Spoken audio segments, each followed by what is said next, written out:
नमस्कार प्रिय भक्तजन, आपका स्वागत है। आज हम पीपल सींचने की कथा सुनेंगे और साथ ही किस दिन पीपल नहीं सींचना चाहिए इसकी भी कथा सुनेंगे। एक दिन ऐसा भी है जिस दिन पीपल को नहीं सींचना चाहिए। वह कौन सा दिन है जानेंगे इस कथा में, और ऐसा क्यों यह भी जानेंगे। हमारे जीवन में माता लक्ष्मी का बहुत महत्व है। कहा जाता है कि पवित्र पीपल सींचने से और पीपल सींचने की कथा का श्रवण करने से माता लक्ष्मी हम सभी पर प्रसन्न होती हैं और हमारे घर में धन की कमी नहीं होती। आइए सुनते हैं माता लक्ष्मी तथा पथवारी माता की कथा, अर्थात पीपल सींचने की कथा। प्रिय श्रोताओं, इस कथा को पूरा सुनेगा। अगर आपने अभी तक हमारे चैनल को सब्सक्राइब नहीं किया है तो कृपया सब्सक्राइब कर लें, लाइक कीजिए, शेयर कीजिए। तो चलिए सुनते हैं ये पावन कथा। एक ग्वालन थी। उसने अपनी बहू से कहा, तू दूध दही बेच के आ। वह बेचने गई तो रास्ते में औरतें पीपल पथवारी सींच रही थीं। उनको सींचता देखकर बहू ने पूछा कि तुम यह क्या कर रही हो। औरतें बोली कि हम पीपल पथवारी सींच रही हैं, इससे अन्न और धन होता है। 12 वर्ष का बिछुड़ा हुआ पति मिल जाता है। बहू बोली, ऐसी बात है तो तुम पानी से सींचती हो तो मैं दूध से सींचूंगी।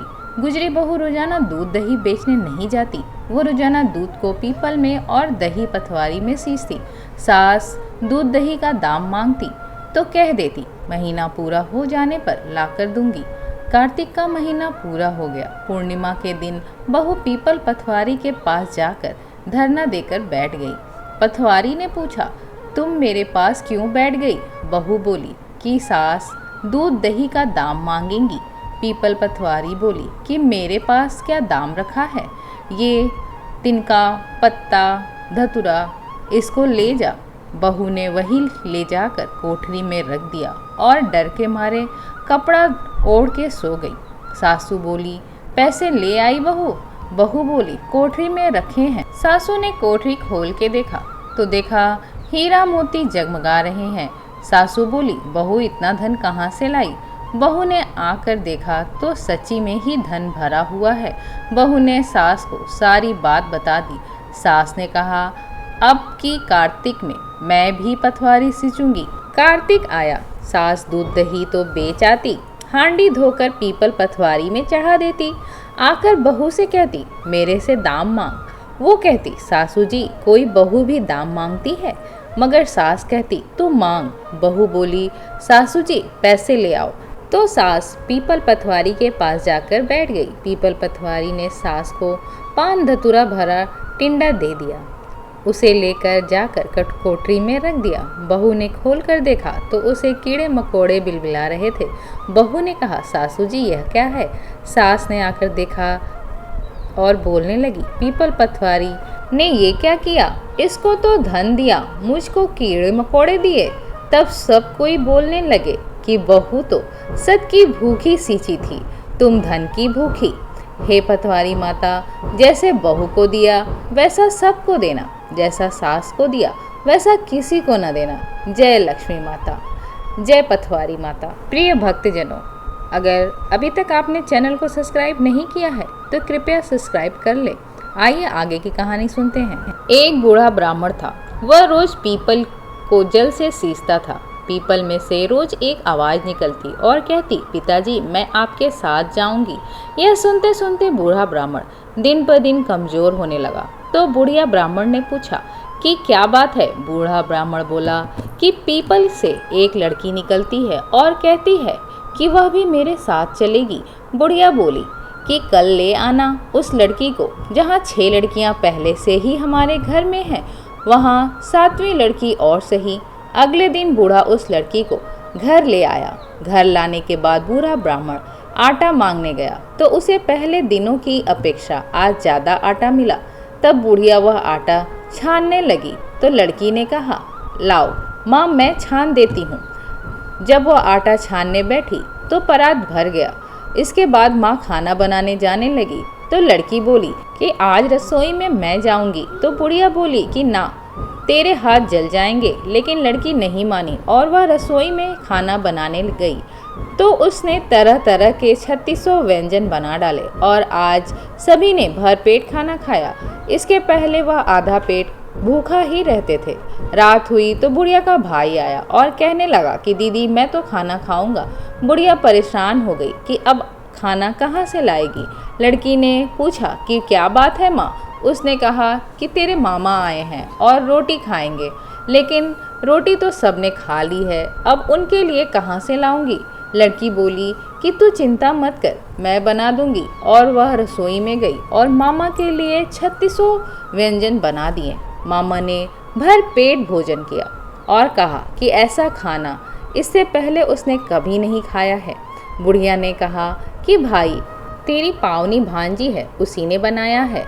शाम हुई तो लड़की बोली कि माँ चौका लगा के चौके का दिया जला देना, कोठे में मैं सोऊंगी। बुढ़िया बोली कि ना बेटी तू डर जाएगी, लेकिन वह बोली कि ना मैं ना डरूंगी, मैं अंदर कोठे में ही सोऊंगी।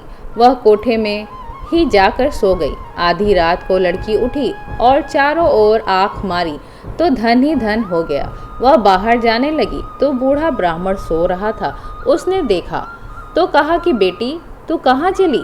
लड़की बोली मैं तो दरिद्रता दूर करने आई थी, अगर तुम्हें दूर करवानी है तो करवा लो।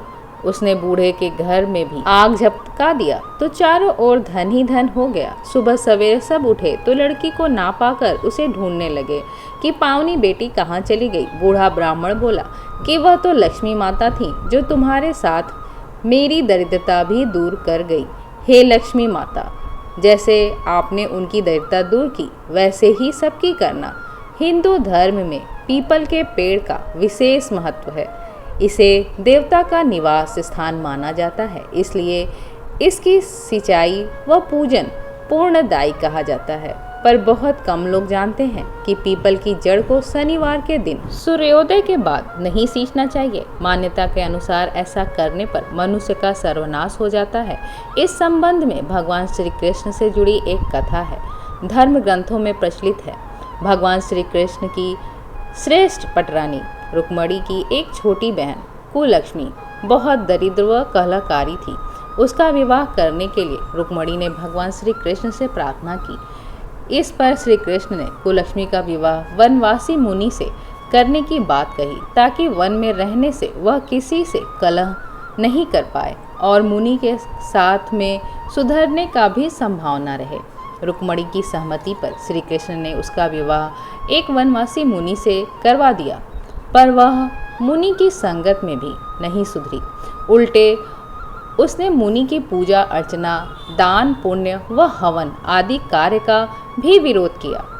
इस पर मुनि उसे जंगल में दूर एक ऊंचे पीपल के पेड़ के पास बिठाकर वापस आश्रम लौट आए। पीपल पर बैठी कुलक्ष्मी आधी रात को रोने लगी तो रुक्मणी के कहने पर श्री कृष्ण उसके पास गए। श्री कृष्ण उसे मुनि का विरोध नहीं कर उसके अनुसार आचरण करने की सलाह दी, पर उसने खुद को स्वभाव से लाचार बताते हुए ऐसा नहीं कर पाने की बात कही। ऐसे में भगवान ने कहा कि फिर तो ऐसी कलहकारी का एकांत में रहना ही अच्छा है। बोले मेरी आज्ञा है कि तुम लक्ष्मी सहित सभी देवताओं के वास वाले इस पीपल के वृक्ष में ही वास करो। शनिवार के दिन सूर्योदय से पहले पीपल पूजने वाले को तो लक्ष्मी मिलेंगी, लेकिन सूर्योदय के बाद किया जाने वाला पूजन तुम्हें अर्पित होगा। उसकी पूजा तुम्हें मिलेगी और उसके घर में तुम्हारा वास हो जाएगा। तब से ही शनिवार को सूर्योदय से पहले ही पीपल को सींचने व पूजन का विधान बना। मान्यता बन गई कि सूर्योदय के बाद पीपल पूजने से घर में कुलक्ष्मी के वास से सर्वनाश हो जाता है। प्रिय भक्तगणों, आपको ये कहानी अच्छी लगी हो तो शेयर करें, लाइक करें और चैनल को कृपया सब्सक्राइब करें। माता लक्ष्मी आपके भंडार सोने से भर दे। जय माँ लक्ष्मी।